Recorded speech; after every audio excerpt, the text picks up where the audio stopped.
আমি এখন আছি ঢাকা বিশ্ববিদ্যালয় কেন্দ্রীয় খেলার মাঠে, যেখানে আসলে বৈষম্য বিরোধী ছাত্র আন্দোলন তারা কিন্তু আসলে ত্রাণ সামগ্রী, মানুষজন যে ত্রাণ সামগ্রী দিচ্ছে সেগুলো কিন্তু আসলে এখানেই তারা নিচ্ছেন, গ্রহণ করছেন, সংগ্রহ করছেন। এবং কিন্তু আমার পেছনে দেখতে পাচ্ছেন যে স্তূপ করে পানির বোতল এবং হচ্ছে অনেক কিছু স্তূপ করে রাখা হয়েছে। মূলত সামাজিক যোগাযোগ মাধ্যমে নানাভাবে আসলে বলা হচ্ছে যে ঢাকা এই জায়গাটায় মূলত যে স্তূপ করে আসলে ত্রাণ সামগ্রী রাখা হচ্ছে, খাবার রাখা হচ্ছে, যেগুলো আসলে পৌঁছাচ্ছে না বৈষম্য বিরোধী ছাত্র আন্দোলন ছাত্ররা। সেই বিষয়টি আসলে কতটুকু সত্য এবং আসলে এখানে কি আছে যে স্তূপ করে আমার পিছনে যা দেখা যাচ্ছে, সেই বিষয়টি আমরা একটু নিশ্চিত হওয়ার চেষ্টা করব। আমরা একটু দেখছি যে আসলে কি আছে। একজনের সাথে কথা বলে, এগুলো আসলে মূলত কি? এগুলো সম্পূর্ণ হলো যা আছে এখানে কাপড়, আমাদের পিছনে যে এখানে বস্তা ওইগুলা কাপড়, সামনে যা আছে ওইগুলো এখানে সবই কাপড় আমাদের। আচ্ছা, এগুলো কি আসলে খাবার বা হচ্ছে স্তূপ করে রাখছেন এরকম কোনো কিছু? না, এরকম কিছু না, শুধু এখানে যা আছে সব কাপড়, সম্পূর্ণ কাপড়। এখানে খাবারের কোনো আইটেম নেই, খাবারের শুধু আছে একমাত্র অনলি পানি, তাছাড়া কিচ্ছু না।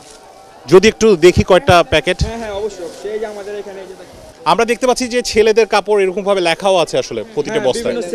বিভিন্ন সেক্টরে যেমন এক সেক্টর আছে ছেলে, এক সেক্টর আছে মেয়ে, আর এক সেক্টরে আছে আমাদের বাচ্চা, আর এক সেক্টরে আছে আপনার মহিলা। বিভিন্ন সেক্টর ভাগ করা আছে আমাদের। তার মানে গুজবটা হচ্ছিল সামাজিক যোগাযোগ মাধ্যমে রটতেছে।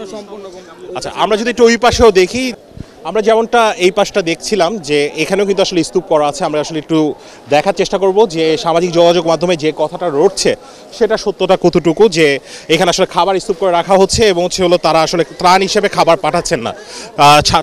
যারা আছেন ছাত্ররা তারা আমাদের সহযোগিতা করছেন এবং কোনটি সত্য সেই বিষয়টি পরিষ্কার করছেন।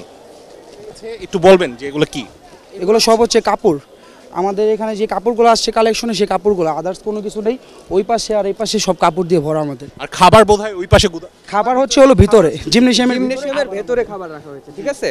মূলত ওখান থেকে আসলে আমাদের টিএইচসিতে পাঠানো হয় এবং ডাকসুতে পাঠানো হয়। ওখান থেকে প্যাকেটজাত হয়ে সেখান থেকে আমাদের সেন্ট্রালি ট্রাকগুলোর মাধ্যমে বা লরির মাধ্যমে পাঠিয়ে দেওয়া হচ্ছে। প্রতিদিনের খাবার প্রতিদিনই চলে যাচ্ছে। হ্যাঁ, প্রতিদিনের খাবার আসছে এবং সাথে সাথে আমাদের এখান থেকে লোড এবং আনলোড হয়ে চলে যাচ্ছে। আমরা এখানে প্রায় 450 জন কর্মী প্রতিদিন গড়ে কাজ করতেছে।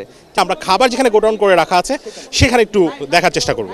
এতক্ষণ আসলে বাইরে যেখানে আসলে স্তূপ করে রাখা হয়েছিল প্যাকেটগুলো, সেগুলোতে আমরা দেখলাম যে আসলে জামা কাপড় ছিল। এখন আসলে খাবারের যে গোডাউন, জিমনেশিয়াম ইনডোর, সেখানে কিন্তু আসলে খাবারের গোডাউন এবং প্যাকেজিংয়ের কাজ হচ্ছে, সেটি আমরা আসলে দেখতে পাচ্ছি। এখানে আসলে পানির বোতলও রয়েছে। আমরা আসলে এই ত্রাণের যিনি দায়িত্বে রয়েছেন সমন্বয়ক, আমি একটু তার সাথে কথা বলবো। তার নাম হচ্ছে মামুন। আমি যদি একটু আপনার সাথে কথা বলি, যে আপনারা অনেক কিছু পাঠাচ্ছেন না, এরকম খবর সামাজিক যোগাযোগ মাধ্যমে রটানো হয়েছে যে খাবারগুলো পাঠাচ্ছেন না, শুকনো খাবার নষ্ট হয়ে যেতে পারে। আসলে বিষয়টা কি? আপনারা কি প্রতিদিনের খাবার প্রতিদিন পাঠাচ্ছেন কিনা? আমরা বেসিক্যালি ঢাকা বিশ্ববিদ্যালয়ে 3টা হাবে কাজ করছি। ঢাকা বিশ্ববিদ্যালয় জিমনেশিয়াম, ডাকসু এবং টিএসসি। আমরা টিএসসিতে জায়গা সংকুলন হওয়ায় আমাদের মূল ত্রাণ ভাণ্ডার সেটা আমরা হচ্ছে ঢাকা বিশ্ববিদ্যালয় জিমনেশিয়াম নিয়ে আসছি। জিমনেশিয়াম আমরা সমস্ত ত্রাণ যা আসতেছে আমাদের কাছে এগুলো সময় আমরা স্টোর করি। এখান থেকে ডাকসু এবং টিএসসিতে আমরা ওদের প্রয়োজনীয় নিয়ে সাপ্লাই দিই। ওই 2টা জায়গায় আমাদের প্যাকেজিংটা হচ্ছে।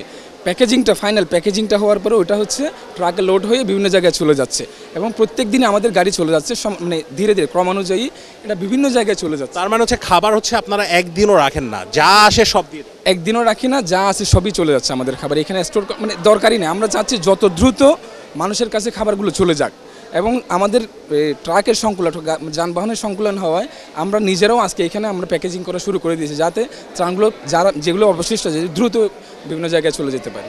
আচ্ছা, আর কাপড়ের বিষয়গুলো যদি বলেন, কাপড়গুলো স্তূপ করে রাখা হচ্ছে, যেটা নিয়ে আসলে গুজব রটানো হচ্ছে, কাপড়গুলো স্তূপ করে কেন রাখা? কাপড়গুলো বেসিক্যালি আমরা চিন্তা করতেছি যে এই বন্যা যখন শেষ হয়ে যাবে, অনেকের তো পুনর্বাসনে এই জিনিসগুলো কাজে লাগবে, এসব আমরা কাপড়গুলোই সহযোগিতা করব। এছাড়াও আমাদের যে রান্না কর্মসূচি চালু হবে, চাল ডালের সাথে আমরা সমন্বয় করে কাপড়গুলো সেই সময় দিয়ে দেবো। অসংখ্য ধন্যবাদ। সুইমিং পুলের বিষয়টা একটু আমরা দেখবো, যে সুইমিং পুল নিয়েও আসলে সামাজিক যোগাযোগ মাধ্যমে অনেক কিছু বলা হচ্ছে। তো সুইমিং পুলে আসলে কি আছে সেই বিষয়টি আসলে আমরা দেখব। আমরা আসলে খাবার যেখানে গোডাউন করে রাখা হয়েছিল সেই জায়গাটায় ছিলাম। এখন কিন্তু আছি হচ্ছিল সুইমিং পুলের সামনে, যেই জায়গাগুলোতে ত্রাণ মজুত করে রাখা হয়েছে সব জায়গাগুলোতেই আসলে আমরা দেখছি এই সেন্ট্রাল ফিল্ডে। এখন কিন্তু সুইমিং পুলের পাশে আমি আছি। আমি যদি একটু দেখি যে ভলেন্টিয়ার যারা রয়েছেন তারা কিন্তু আমাদের দেখাচ্ছেন খুলে খুলে যে এখানেও কিন্তু আসলে মানুষের যেই পোশাক পাঠিয়েছেন সেগুলো কিন্তু এখানে গোডাউন করে রাখা আছে এবং মূলত তারা যেটি করছেন যে তারা কিন্তু এগুলো পুনর্বাসনের জন্য তারা মজুত করে রেখেছেন। যখন হচ্ছে পুনর্বাসনের প্রয়োজন হবে তখন কিন্তু তারা সেটি অন্যান্য সহযোগিতার পাশাপাশি এবং যখন গণরান্না কর্মসূচি শুরু হবে তখন কিন্তু ধীরে ধীরে এগুলো পাঠানো হবে এবং প্রতিদিনের খাবার প্রতিদিন পাঠানো হচ্ছে। আমরা আশা রাখছি যে সেনাবাহিনী আগামীকালকে 60টা ট্রাক পাঠাবে, তারা এখান থেকে তৈরি পোশাক নিয়ে একদম জেলা পর্যায়ে চলে যাবে, তারা এখানে চলে যাবে। পরবর্তীতে যে পোশাকগুলো থাকবে এগুলো বন্যার পরে আমরা আবার আমাদের সংগঠন থেকে আবার পাঠানোর ব্যবস্থা করব। তো তারা কিন্তু আসলে নিরলস পরিশ্রম করে যাচ্ছেন বন্যার্থদের সহযোগিতার জন্য, এবং তাদের যে পরিশ্রম সেই পরিশ্রম নিয়ে যাতে আসলে কোনো রকমের কোনো কথা না ওঠে বা হচ্ছিল কোনো রকমের কোনো গুজব যদি হয়ে থাকে সেই গুজবটি আসলে তারা চান দেশবাসী যাতে আসলে পুরো বিষয়টি জানতে পারে কোনটি সত্য এবং কোনটি গুজব, সেই বিষয়টি তুলে ধরার চেষ্টা করার জন্য তারা কিন্তু সবাই সহযোগিতা করলেন। রাশেদ আনিস, ৭১, ঢাকা।